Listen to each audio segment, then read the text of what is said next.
చేదోడు పథకం ద్వారా ఆర్థిక సాయం చేస్తున్నాం. గ్రామ స్థాయిలో 7 లక్షల మందికి మరియు పట్టణ స్థాయిలో 2.3 లక్షల మందికి లబ్ధిదారులకు ఆర్థిక సాయం కోసం సుమారు 930 కోట్లు కేటాయించడం జరిగింది.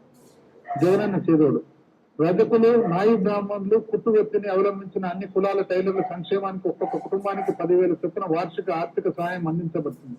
2021 ఆర్థిక సంవత్సరానికి 245 కోట్ల కేటాయింపు ప్రతిపాదిస్తున్నారు. గిరిజనుల విద్య మరియు వైద్యం మైదాన ప్రాంతం వారితో పోలిస్తే ఈ రాష్ట్రంలో గిరిజనుల అవసరాలు మరియు వారి జీవన విధానం పూర్తిగా వేరు.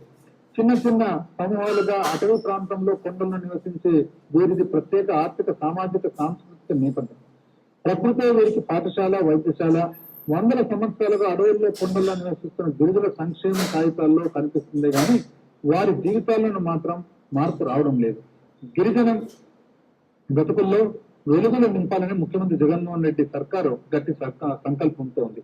గిరిజన ప్రాంతంలో ఆరోగ్య సేవలకు సంబంధించిన మౌలిక సదుపాయాలను మెరుగుపరచడం కోసం ప్రభుత్వము పాడేరులో డాక్టర్ వైఎస్ఆర్ వైద్య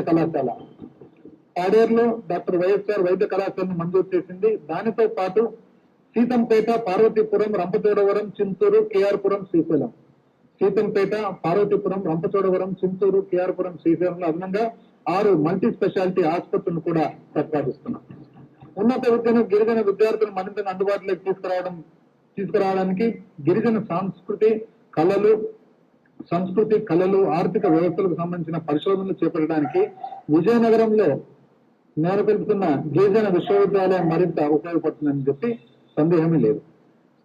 కాపు నేస్తం కాపు సామాజిక వర్గం సంక్షేమం మన ప్రభుత్వ విధానంలో ఒక ముఖ్యమైన ఉద్దేశం.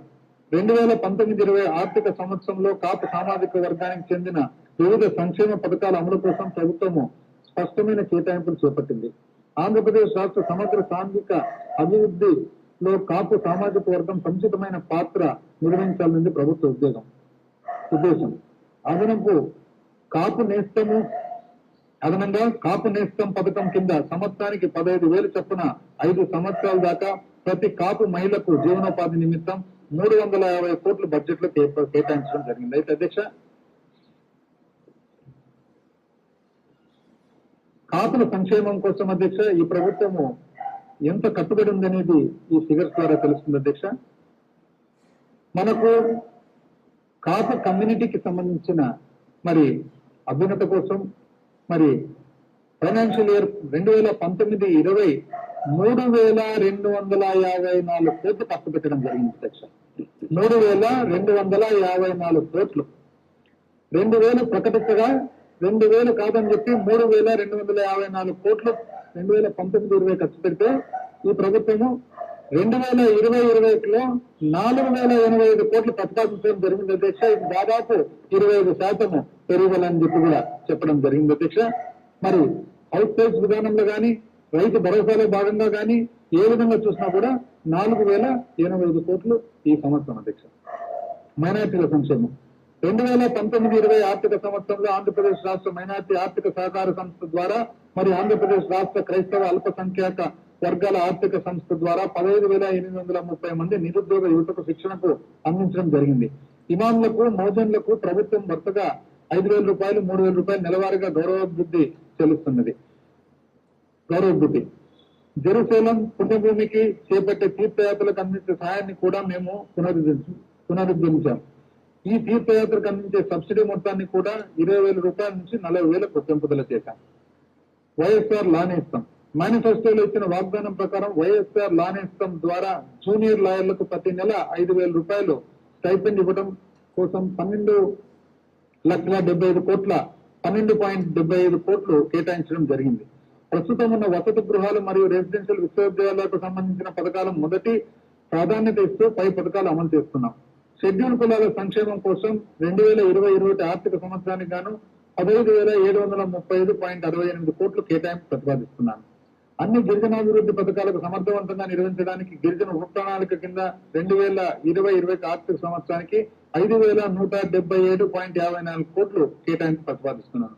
2020-21 ఆర్థిక సంవత్సరానికి గాను వెనుకబడిన తరగతి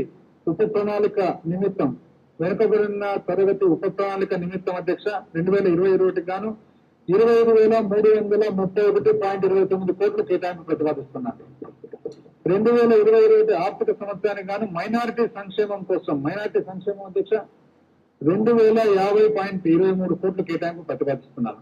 2021 ఆర్థిక సంవత్సరానికి గాను కాపు సామాజిక వర్గం సంక్షేమం కోసము 4,000 చిల్లర కోట్లు ఇప్పుడే చెప్పడం జరిగింది అధ్యక్ష.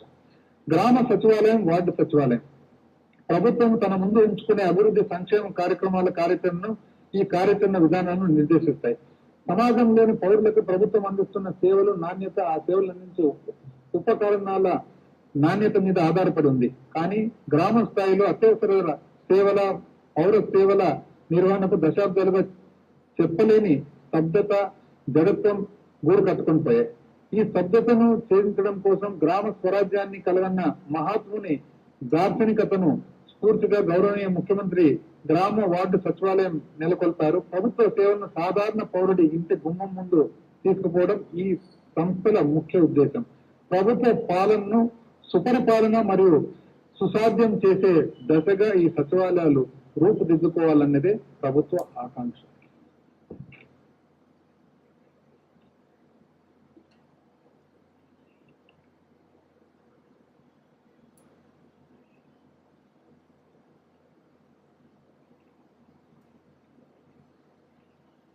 యువత సంక్షేమం, నైపుణ్యాభివృద్ధి కల్పన.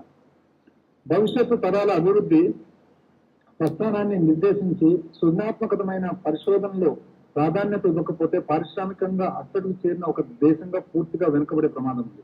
రాష్ట్రంలో పారిశ్రామిక ప్రగతి 1000 రేకులతో విచ్చుకోవడానికి ప్రభుత్వ ప్రయత్నాలు పునాదిరాళ్ళు అవుతాయని చెప్పి సందేహం లేదు. పారిశ్రామిక విప్లవంతోనే మానవ జాతి చరిత్ర కొత్త మలుపు తిరిగింది. ప్రజలు సగటు ఆదాయము, జీవన ప్రమాణం అపూర్వమైన మార్పును తీసుకొచ్చిన విప్లవం ఇది.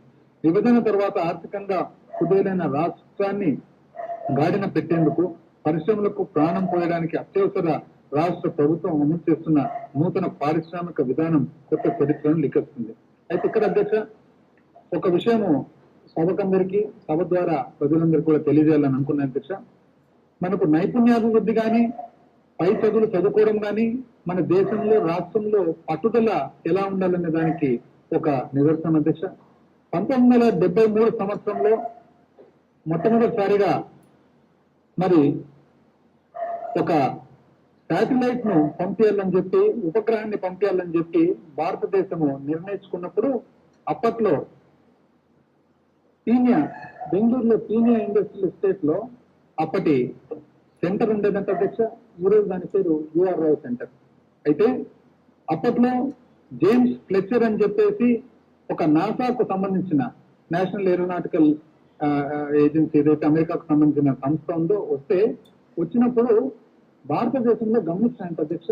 గమనిస్తే అప్పట్లో రాకెట్ కు, శాటిలైట్ కు సంబంధించిన కొన్ని పరికరాలు సైకిల్ మీద కొన్ని, ఎద్దుల బండి మీద కూడా కొన్ని తీసుకొని మురికి మధ్యలో, పక్కన ఉండే దుమ్ము ధూళి మధ్యలో తీసుకొని పోతే ఆయన అన్నారంటే చూసి, ఈ భారతదేశం వీళ్ళెప్పుడు మరి శాటిలైట్ పంపించగలుగుతారు, ఉపగ్రహాన్ని వీళ్ళెప్పుడు పంపిస్తారు, వీళ్ళంటూ ఒకవేళ పంపించగలిగితే నా కుడి చెవు కోసుకుంటానన్నారంట అధ్యక్ష. అయితే 73 కాకుండా 75, 2 సంవత్సరాల్లోనే భారతదేశము ఆర్యభట్ట అనే రూపంలో మరి శాటిలైట్ ను పైకి పంపించడం జరిగింది అధ్యక్ష. అటువంటి స్ఫూర్తితో మనకు స్కిల్ డెవలప్మెంట్ కానీ, ఇక్కడ పిల్లల చదువులు కానీ, పై చదువులు కానీ చెప్పి ఈ రాష్ట్రం తీసుకుంటుందని చెప్పి మీకు తెలియజేస్తా ఉన్నాను అధ్యక్ష.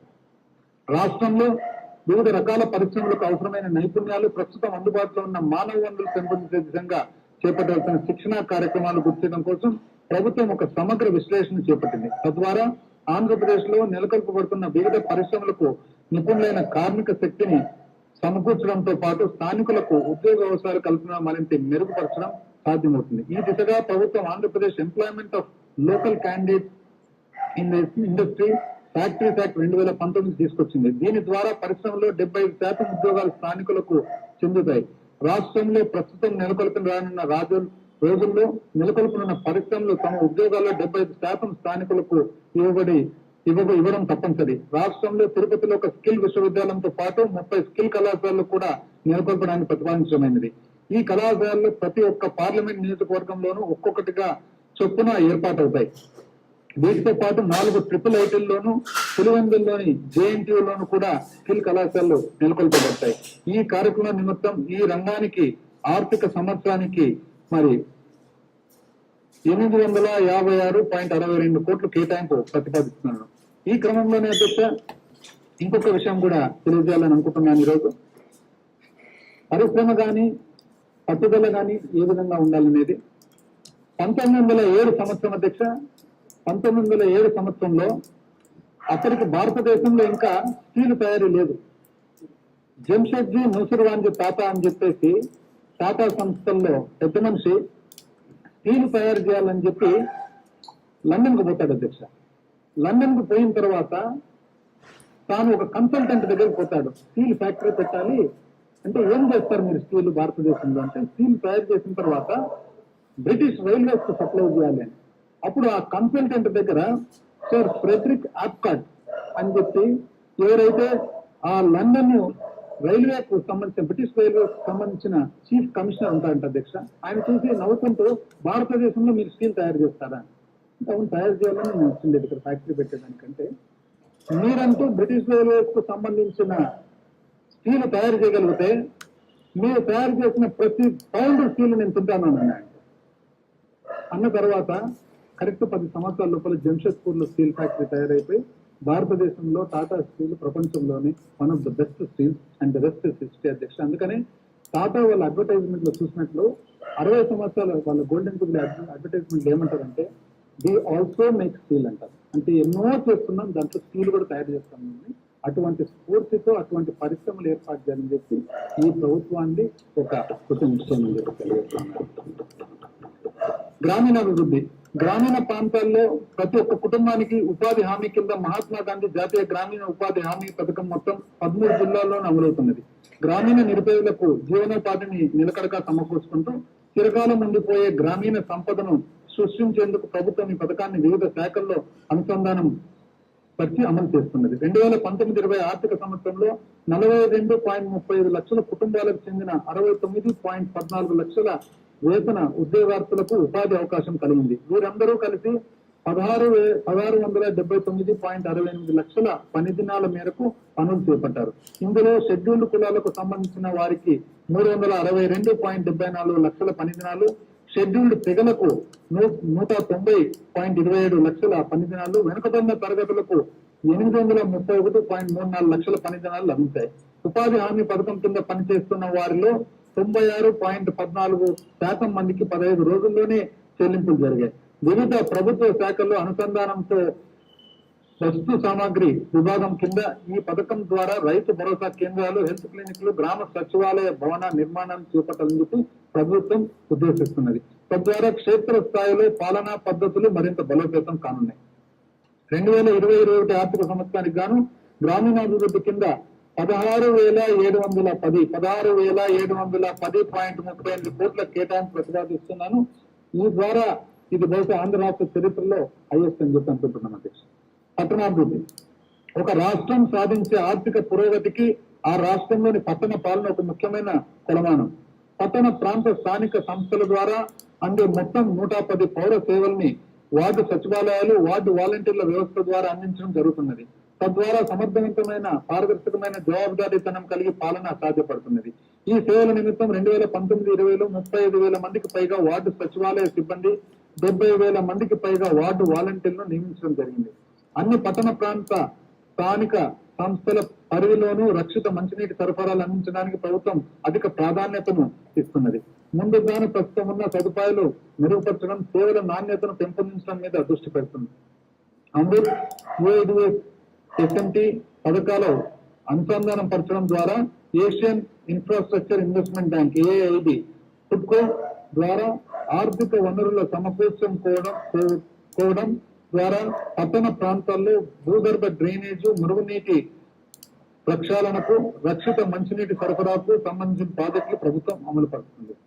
రాజధాని ప్రాంత సామాజిక భద్రత నిధి కింద రాజధాని నగర ప్రాంతంలోని భూమి లేని నిరుపేద కుటుంబాలకు ఒక్కొక్కరికి నెలవారీగా పెన్షన్ 2,500 చొప్పున నేరుగా వారి ఖాతాలకు నగదు బదిలీ జరుగుతున్నది. 2019 డిసెంబర్ దాకా 20,092 మంది పెన్షనర్లకు 52.50 కోట్లు పంపిణీ జరిగింది.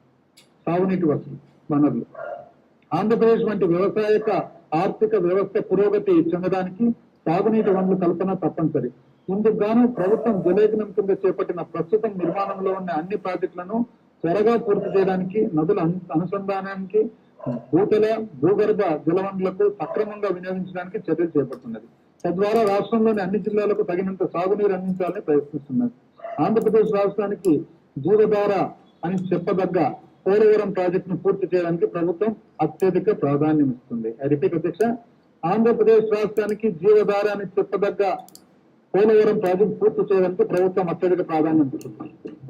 ఒకవైపు రాయలసీమ తీవ్ర దుర్భిక్ష పరిస్థితులు పదే పునరావృతమవుతూ ఉండగా కృష్ణానది నుండి మనకు కేటాయించబడిన మన వాటా నీళ్లని మనం వాడుకోలేకపోవడం ఒక వైరుధ్యం. కృష్ణానదికి వరదలు సంభవించే కొద్దిపాటి కాల వ్యవధిలోనే ఆ జలాల్లో మన వాటా నుండి పొందడానికి చెన్నై నగర దాహార్తీర్చాన్ని మనం ఇచ్చిన వాగ్దానాన్ని నెరవేర్చుకోవడానికి రాయలసీమ దుర్భిక్ష నివారణ మిషన్ ఏర్పాటైంది. రిపీట్ వన్స్ అగైన్ అధ్యక్ష, రాయలసీమ దుర్భిక్ష నివారణ మిషన్ ఏర్పాటైంది. ఈ పథకం రాష్ట్ర ప్రజలకు ముఖ్యంగా రాయలసీమకు వరం అని చెప్పవచ్చు అధ్యక్ష. అలాగే గోదావరి పెన్నా నదులు అనుసంధానంతో పాటు పల్నాడు రైతుల సంక్షేమార్థం వెరకశిలపూడి ఎత్తిపోతుల పథకం వైఎస్ఆర్ పల్నాడు దుర్భిక్ష నివారణ మిషన్ లో విలీనం చేయడం జరుగుతుంది. రిపీట్ అధ్యక్ష, పల్నాడు రైతుల సంక్షేమము, గోదావరి పెన్నా నదుల అనుసంధానము, వెరకశిలపూడి ఎత్తిపోతుల పథకాన్ని వైఎస్ఆర్ పల్నాడు దుర్భిక్ష నివారణ మిషన్ లో విలీనం చేయడం జరుగుతుంది. జగ్జీవన్ రామ్ ఉత్తరాంధ్ర సుజల శ్రవంతి, జగ్జీవన్ రామ్ ఉత్తరాంధ్ర సుజల శ్రవంతి పథకం వంశధార నాగవల్లి అనుసంధానం పథకాల మీద మరింత దృష్టి పెట్టడం ద్వారా ఉత్తరాంధ్ర రైతులకు ఒక బాధ్యత కల్పించడానికి వీలవుతుంది.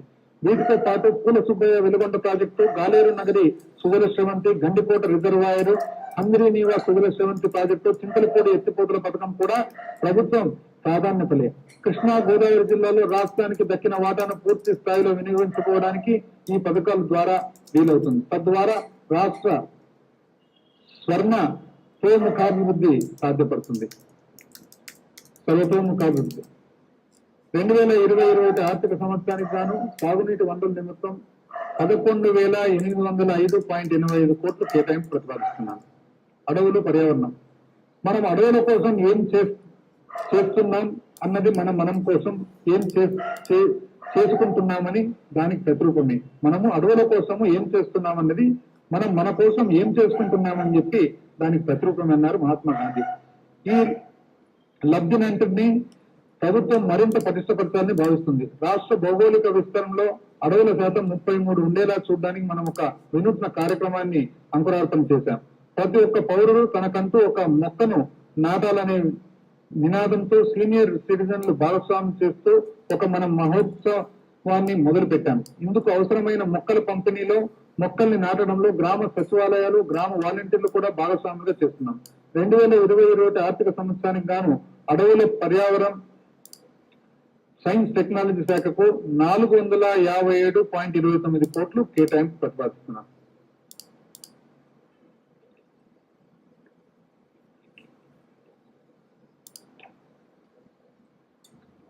రవాణా, రహదారి సదుపాయాలు. తాను ఇచ్చిన వాగ్దానాలని నెరవేర్చుకుంటూ మన ప్రభుత్వం ఆంధ్రప్రదేశ్ రాష్ట్ర రోడ్డు రవాణా సంస్థకు చెందిన ఉద్యోగులందరినీ ప్రభుత్వంలో విలీనం చేస్తూ వారిని కొత్తగా ఏర్పరిచిన పబ్లిక్ ట్రాన్స్పోర్ట్ డిపార్ట్మెంట్ పరిధిలోకి తీసుకొచ్చింది. ఏపీఎస్ఆర్టీసీ అధ్యక్ష చారిత్రాత్మక నిర్ణయం. విశాఖపట్నం మెట్రోపాలిటన్ ప్రాంతంలో రవాణా సదుపాయాన్ని మెరుగుపరచడం కోసం 140.11 కిలోమీటర్ల పొడవు గల మాస్ ర్యాపిడ్ ట్రాన్సిట్ సిస్టమ్ అభివృద్ధి పరచడానికి ప్రభుత్వం నిర్ణయించింది. తద్వారా విశాఖపట్నానికి ఉత్తరాన అభివృద్ధి చెందుతున్న భోగాపురం విమానాశ్రయం ప్రాంతం నుండి దక్షిణాన గల అనకాపల్లి వరకు రహదారి సదుపాయం మరింత అభివృద్ధి చెందుతుంది. 140.11 కిలోమీటర్ల మేరకు ఏర్పడనున్న ఈ రహదారిలో 79.91 కిలోమీటర్ల మేరకు కారిడోర్లు లైట్ మెట్రో రైల్ సిస్టమ్ అభివృద్ధి కోసం, మిగిలిన 60.20 కిలోమీటర్ల మేరకు కారిడోర్లు catenary free modern tram metro light system కోసం వినియోగించబడతాయి. రవాణా రంగానికి 2020-21 ఆర్థిక సంవత్సరానికి 6,588.63 కోట్లు కేటాయింపు ప్రతిపాదిస్తున్నారు. రాష్ట్రంలో రాష్ట్ర రహదారులు, జిల్లా రహదారులు, గ్రామీణ రహదారులను ఎప్పటికప్పుడు ఉన్నతీకరించడానికి, అభివృద్ధి పరచడానికి, వెడల్పు చేయడానికి ప్రభుత్వం ఎన్నో పనులు చేపడుతున్నది. ఇందుకు బడ్జెట్ కేటాయింపులతో పాటు నాబార్డు నుండి ఇతర సంస్థల నుండి నిధులను సమకూర్చుకుంటున్నది. 2019-20 ఆర్థిక సంవత్సరంలో 256 కిలోమీటర్ల మేరకు జాతీయ రహదారులను అభివృద్ధి పరచడంలో పాటు 3 వంతెనల నిర్మాణం కూడా జరిగింది. సిఆర్ఎఫ్ పథకం కింద 505 కిలోమీటర్ల మేరకు రహదారిని అభివృద్ధి పరిచారు. వీటితో పాటు 2020-21 ఆర్థిక సంవత్సరంలో మరొక 700 కిలోమీటర్లు రహదారిని అభివృద్ధి పరచడానికి ప్రతిపాదించమైనది. న్యూ డెవలప్మెంట్ బ్యాంక్ ఆర్థిక సహాయంతో 70-30 నిష్పత్తితో ఖర్చులు భరించే పద్ధతి మీద ప్రభుత్వం 2 ప్రాజెక్టులు మొదలుపెట్టింది. ఇందులో Andhra Pradesh road and bridges reconstruction project రాష్ట్ర రహదారుల్ని, వంతెల్ని అభివృద్ధి పరచడం మీద దృష్టి పెడుతుంది. అలాగే Andhra Pradesh mandal connectivity and rural connectivity improvement project జిల్లా, మండల, కేంద్ర కార్యాలయాల మధ్య 2 వరుసల రహదారి వ్యవస్థను మెరుగుపరచడానికి ప్రయత్నాలు చేస్తున్నది. ఇందుకు గాను రోజుకి 2000 PCUల కంటే ఎక్కువ ప్యాసింజర్ కార్ యూనిట్స్ అధ్యక్ష ఒక రోడ్డులో 2000 కంటే ఎక్కువ ఉన్న రహదారులను ఎంపిక చేయడం జరుగుతుంది. ఈ 2 పథకాల ద్వారా మొత్తం 3104 కిలోమీటర్ల పొడవు గల రహదారులను 479 వంతెలను నిర్మించడం లక్ష్యంగా పెట్టుకోవడం జరిగింది. మౌలిక సదుపాయాలకు కల్పన. నానాటికి పెరుగుతున్న సరుకుల రవాణా అవసరం దృష్టిలో పెట్టుకుని రామాయపట్నం దగ్గర ఉన్న గ్రీన్ఫీల్డ్ రేవుపట్నానికి అభివృద్ధి పరచాలని ఆంధ్రప్రదేశ్ రాష్ట్ర ప్రభుత్వం ప్రతిపాదిస్తున్నది. ఈ విధంగా ప్రతిపాదిస్తున్న రేవుపట్నం పృష్ఠభూమిలో ఆంధ్రప్రదేశ్ చెందిన ప్రకాశం, గుంటూరు, కర్నూలు జిల్లాల, తెలంగాణకు చెందిన మహబూబ్ నగర్, నల్గొండ, రంగారెడ్డి జిల్లాలు ఉన్నాయి. ఈ రేవుపట్నాన్ని ల్యాండ్ లార్డ్ మోడల్ అభివృద్ధి పరుస్తాం. ఇక్కడ సముద్ర తీరానికి ఎదురుగా ఒక ఆర్టిఫిషియల్ డీప్ హార్బర్ ను నిర్మించడం జరుగుతుంది. దీని వెనుక బ్రేక్ వాటర్స్ రక్షణ ఉంటుంది. ఈ రేవు పట్టణానికి నావలు రావడానికి వీలుగా 14 కిలోమీటర్ల పొడవైన కాలువ ఉంటుంది. ఇందులో 65,000 DWT బరువు గల మోయగల నౌకలు ప్రయాణించవచ్చు. ఈ రేవు పట్టణ నిర్మాణం మొదటి దశలో 802 ఎకరాల పరిధిలో 4 బెర్తులకు 3,736 కోట్ల అంచనా వ్యయంతో నిర్మాణాలు చేపట్టబడతాయి. అలాగే భావనపాడు రేవు పట్టణం కూడా ల్యాండ్ లార్డ్ మోడల్ తరాలోనే నిర్మించబడుతుంది. అక్కడ 800 ఎకరాల పరిధిలో మొదటి దశలో 3 బెర్తులు 3,200 కోట్ల అంచనా వ్యయంతో అభివృద్ధి జరుగుతుంది. ఈ రేవు పట్టణానికి 1,25,000 DWT బరువు మోయగల నౌకలు సరుకులు రవాణా చేపడతాయి. విశాఖపట్నం అంతర్జాతీయ విమానాశ్రయాన్ని PPP పద్ధతిలో భోగాపురం వద్ద అభివృద్ధి చేయడానికి ప్రణాళిక రూపొందించడమైంది. ఈ విమానాశ్రయం సుమారు 2,203 ఎకరాల పరిధిలో నెలకొల్పబడుతుంది. ఇందులో 1910 ఎకరాల మేరకు విమానాశ్రయం సదుపాయాలు, 293 ఎకరాల మేరకు వాణిజ్య నివాస సముదాయాలు ఉంటాయి. వీటితో పాటు విమాన నిర్వహణ, మరమ్మతులు మొదలైన అంశాలతో పాటు ఒక ఏవియేషన్ అకాడమీ కూడా తప్పనిసరిగా నెలకొల్పబడుతుంది. ఇందులో అభివృద్ధి అవసరాల కోసం 500 ఎకరాల మేరకు ప్రభుత్వం ఆధీనంలో ఉంది. వాస్తవానికి అధ్యక్ష, ఇదే అగ్రిమెంట్, ఇదే కంపెనీ గత ప్రభుత్వము చేసుకున్న తర్వాత, ఈ ప్రభుత్వం వచ్చిన తర్వాత గౌరవ ముఖ్యమంత్రి గారు ఆ అగ్రిమెంట్ రివ్యూ చేసి 500 ఎకరాలు ఇంతకు ముందు ప్రభుత్వం కేటాయించిన దాంట్లో 500 ఎకరాలు తిరిగి రాష్ట్ర ప్రభుత్వం కోసము తిరిగి తీసుకోవడం జరిగిందని చెప్పి ఈరోజు గర్వంగా మీకు తెలియజేస్తాను. ఎనర్జీ రంగం రాష్ట్రంలో వినియోగదారులందరికీ 24 గంటలు 7 దినాలు చొప్పున చౌక ధరకు నాణ్యమైన విద్యుత్ సరఫరా అందించాలనేది ప్రభుత్వ ఉద్దేశం. కానీ ఈ ప్రభుత్వం అధికార బాధ్యత చేపట్టాక విద్యుత్ రంగం పరిస్థితుల్ని పరిశీలిస్తే అవి మామూలుగా ప్రజలు భావిస్తున్నట్లుగా కాక తీవ్ర సంక్షోభంలో కూరుకుపోయి కనబడ్డాయి. దాదాపు 20,000 కోట్ల మేరకు విద్యుత్ కొనుగోలు బకాయిలు పోగుపడ్డాయి. వీటితో పాటు 29,147 కోట్ల మేరకు డిస్కాంల నష్టాలు, 29,147 కోట్ల నష్టాలు డిస్కాంలు, 15,500 కోట్ల మేరకు డిస్కాంలకు ప్రభుత్వం చెల్లించవలసిన బకాయిలు కూడా పేరుకుపై కనబడ్డాయి. ఇంత తీవ్ర ఆర్థిక సంక్షోభము ఎదురైనప్పటికీ మేము విద్యుత్ శక్తి రంగం కుప్పకూలిపోకుండా నిలబెట్టగలిగాం. 2019-20 ఆర్థిక సంవత్సరంలో 13,000 కోట్ల మేరకు నిధులు విడుదల చేశాం. 13,000 కోట్ల అధ్యక్ష ఒకటే సంవత్సరంలో. ఈ మొత్తం గత 5 సంవత్సరాల్లో విద్యుత్ రంగానికి విడుదల చేసిన నిధులన్నిటికన్నా కూడా ఎక్కువ. 5 సంవత్సరాల్లో గత ప్రభుత్వము విద్యుత్ శక్తి డిపార్ట్మెంట్ కి ఎంత రిలీజ్ చేశారో అంతకంటే ఒకటే సంవత్సరంలో ఎక్కువ చేయడం జరిగిందని చెప్పి తెలియజేస్తా ఉన్నాను అధ్యక్ష.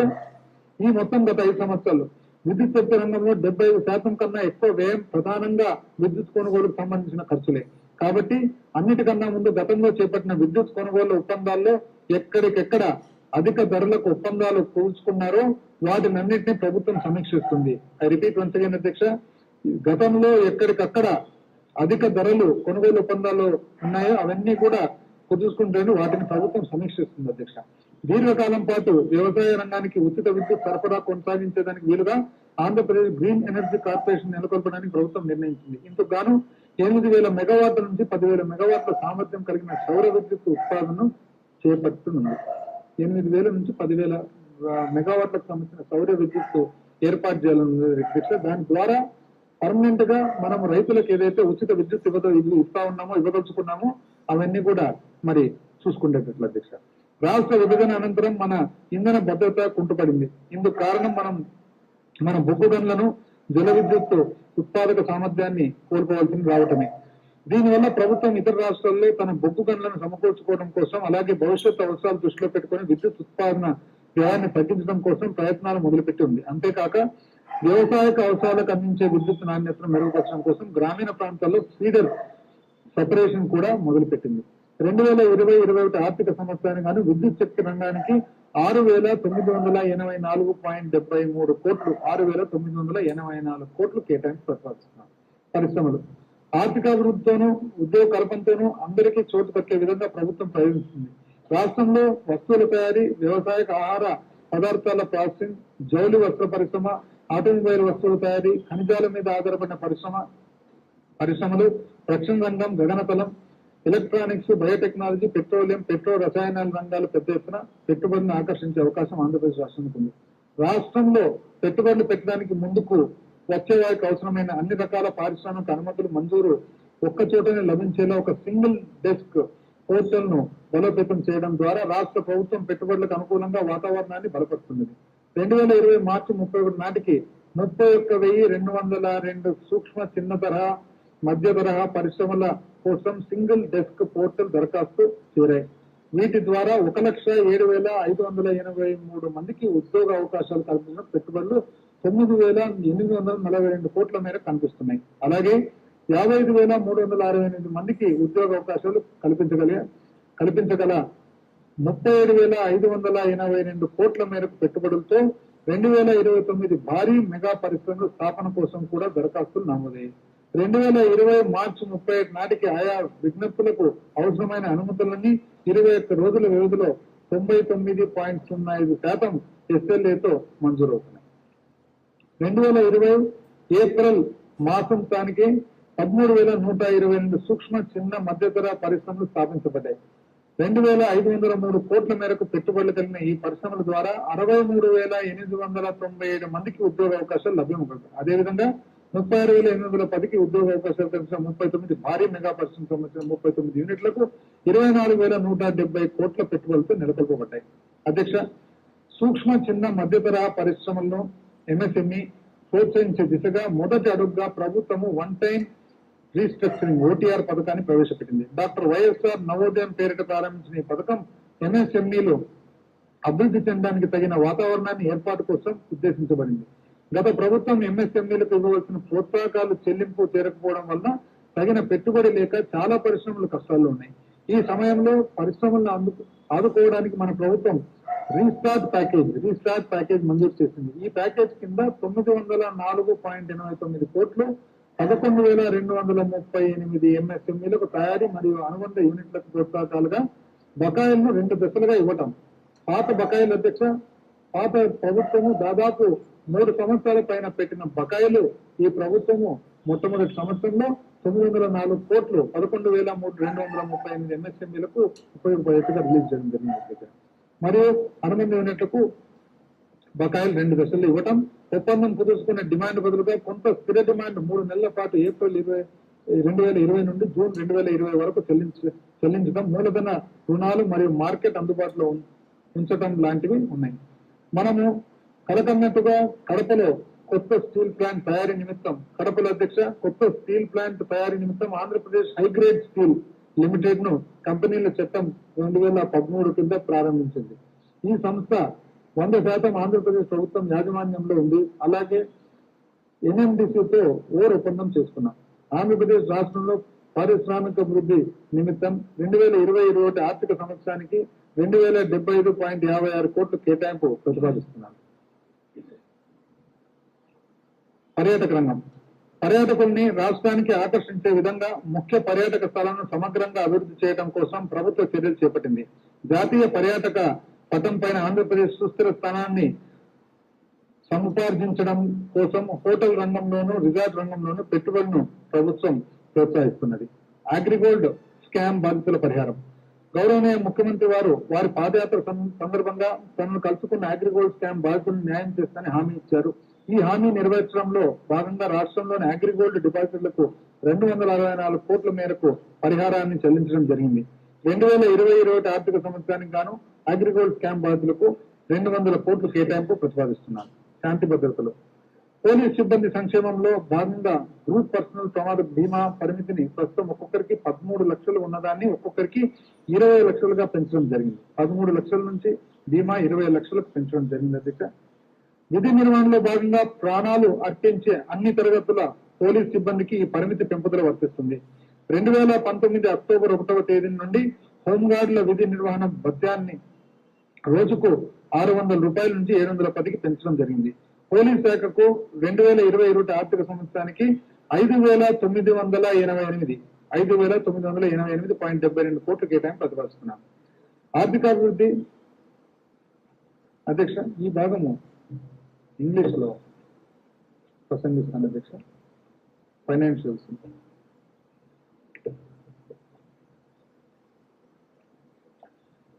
review of economic growth trends.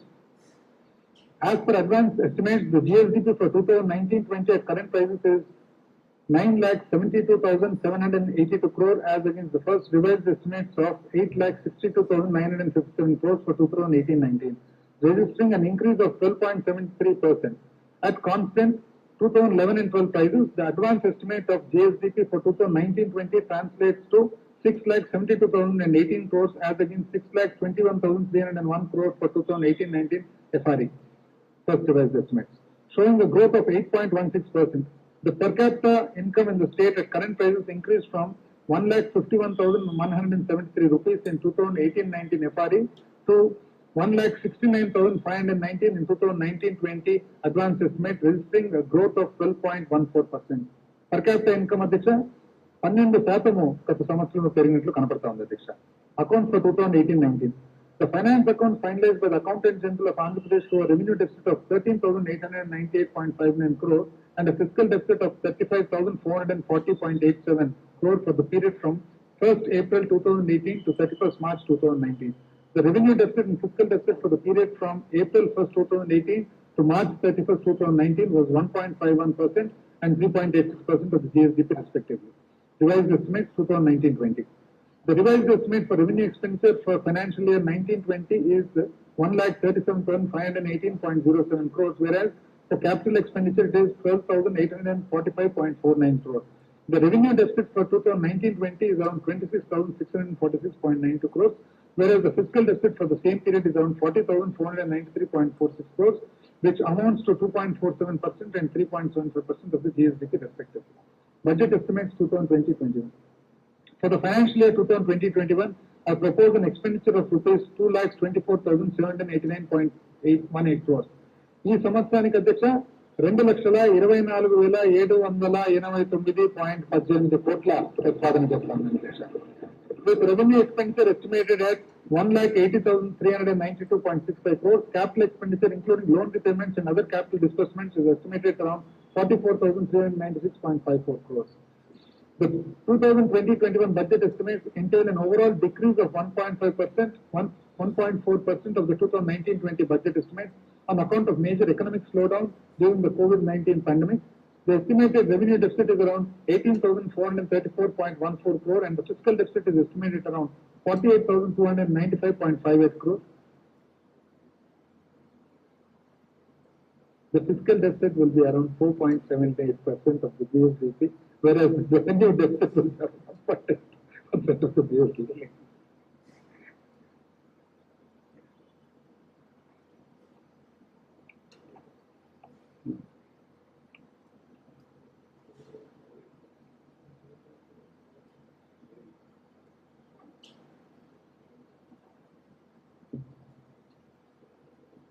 ముగింపు మాటలు.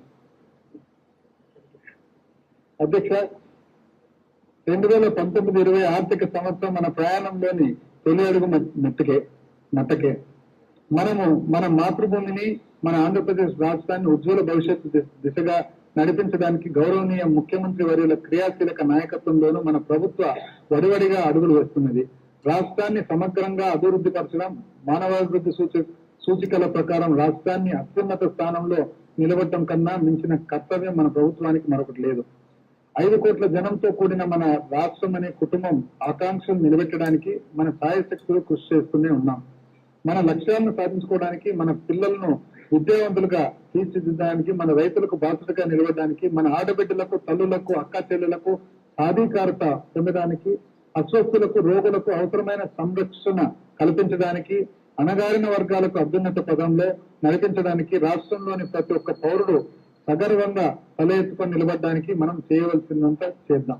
అధ్యక్ష, మనల్ని చుట్టుముట్టిన కోవిడ్-19 మహమ్మారి ఎదుట ధైర్యంగా నిలబడ్డ ఈ సందర్భంలో మనము ఈ పెను సవాళ్ళను మరింత సమర్థవంతంగా ఎదుర్కోగలిగిన శక్తిని మనకు ప్రసాదించింది భగవంతుడిని ప్రార్థిస్తున్నాం. అధ్యక్ష, మంచి చెడ్డలు లోకమందున ఎంచి చూడగా రెండే కులములు. మంచి చెడ్డలు లోకమందున ఎంచి చూడగా రెండే కులములు అని మహాకవి మన గురజాడ అప్పారావు గారి పలుకులు సారాన్ని ఆచరణలో నిబద్ధంగా ఆచరిస్తూ పేదవాడి సంక్షేమమే ఆదర్శంగా ముందుకు వెళ్తున్నాం. పాలకుడు బలహీనులకు బలం కావాలి, అనాథలకు అండగా ఉండాలి, అందులకు కంటి చూపు కావాలి, నడవలేని వారికి నడిచే కాళ్ళు ఇవ్వాలి. పాలకుడు అధ్యక్ష, బలహీనులకేమో బలం కావాలి, అనాథలకేమో అండగా నిలవాలి, అందులకేమో కంటి చూపు కావాలి, నడవలేని వారికి నడిచి కాళ్ళు కావాలి. నాయకుడి విలువలు, నిబద్ధత ఆదర్శంగా ఉండాలి. ఆయన ఆశయాలు మిగిలిన వారికి ఆదర్శాలుగా నిలవాలి. మన ముఖ్యమంత్రి ఎప్పటికప్పుడు మనం అనుసరించాల్సిన ఆదర్శాలను గుర్తు చేస్తూ సాధించాల్సిన లక్ష్యాలు సూచిస్తున్న ఫలితం వల్లనే పాలన రథం సంక్షేమ పథంలో ముందుకు సాగుతుంది. అధ్యక్ష, ఉత్తములను వివేకము, మధ్యములను అనుభవము, అదములను అవసరము, జంతువులను స్వభావం నడిపిస్తుందని సిసిరో చెప్పారు. అధ్యక్ష, సిసిరో ఏన్షియంట్ ఫిలాసఫర్ ఆఫ్ రోమ్. ఉత్తములను వివేకము, మధ్యములను అనుభవము, అదములను అవసరము, జంతువులను స్వభావము నడిపిస్తాయంట. అధ్యక్ష, ధర్మము, సత్యం నిదానంగా పెరుగుతాయి, బలపడతాయి, సమాజానికి మేలు చేస్తాయి. కానీ అధర్మము, అసత్యము అతివేగంగా పెరుగుతాయి, చివరకు పతనం అవుతాయి. ధర్మము, సత్యము నిదానంగా పెరుగుతాయి, బలపడతాయి, సమాజానికి మేలు చేస్తాయి. కానీ అధర్మము, అసత్యము అతివేగంగా పెరుగుతాయి, చివరకు పతనం అవుతాయి. ఈ సందర్భంగా గురుదేవులు విశ్వకవి రవీంద్రనాథ్ ఠాగూర్ అడుగుదాడుల్లో వారి వాక్యాల స్ఫూర్తితో నా ప్రసంగాన్ని ముగిస్తున్నాను. అధ్యక్ష, ఎక్కడ మనస్సు నిర్భయంగా ఉంటుందో, ఎక్కడ శిరస్సు సగర్వంగా తల ఎత్తుకొని నిలబడుతుందో, ఎక్కడ జ్ఞానం స్వేచ్ఛగా ఉంటుందో, ఎక్కడ ఆరోగ్యం అన్నిటికన్నా ముఖ్యమో, ఎక్కడ సమాజం శకలాలుగా విడిపోదో, ఎక్కడ స్త్రీలు శిశువులు సాధికారికంగా నిలబడతారో, ఎక్కడ ఉద్యోగ అవకాశాలు పుష్కలమో, ఎక్కడ నిర్విరామ ప్రయత్నమే ఒక జీవన విధానమో, ఎక్కడ రైతన్నల కృషి కొనసాగిస్తారో, ఎక్కడ గ్రామాల్లో స్వరాజ్యం సిద్ధిస్తుందో, ఎక్కడ నేను అనే ఇరుకు పదం కన్నా మనం అనే విశాల పదం ముఖ్యమవుతుందో, అక్కడికి ఆ స్వేచ్ఛ స్వర్గానికి నా తండ్రి నా ఆంధ్రప్రదేశ్ రాష్ట్రాన్ని మేల్కొల్పు. ఈ మాటలతో నేను నా బడ్జెట్ ప్రతిపాదన గౌరవ సభాపతి ఆమోదానికి సమర్పిస్తున్నాను. జై Andhra Pradesh.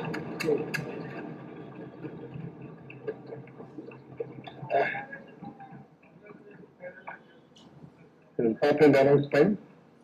I am to announce to the House that breakfast and lunch has been arranged for the honorable members in the annexed building during the session days. Separate arrangements have been made for breakfast, the lunch for lady members. I am to announce to the House that keeping in view the spread of coronavirus, special protection measures have been taken for the honorable members mobile testing lab is arranged for the honorable members outside the premises. నియమాల నిలుపుదల గురించి శాసనసభాపక ప్రకటన. రాష్ట్రంలో COVID-19 విపరీతంగా ప్రబలిన కారణం వల్ల రాష్ట్రంలో నెలకొన్న పరిస్థితులను దృష్టిలో ఉంచుకొని బడ్జెట్ మరియు బిల్లుల ఆమోదం విషయంలో అనుసరించాల్సిన సాంప్రదాయాలను నియమాలను నిలుపుదల చేస్తూ త్వరితగతిన ప్రక్రియను పూర్తి చేయాల్సి ఉంది. ఈ విషయమే ప్రభుత్వం కూడా విజ్ఞప్తి చేసింది. ఈ ప్రత్యేక పరిస్థితులను దృష్టిలో ఉంచుకొని బడ్జెట్ మరియు బిల్లుల ఆమోదం విషయంలో త్వరితగతిన ప్రక్రియ పూర్తి చేయవలసిందిగా సభ్యులను కోరడమైంది. The house is adjourned for lunch break.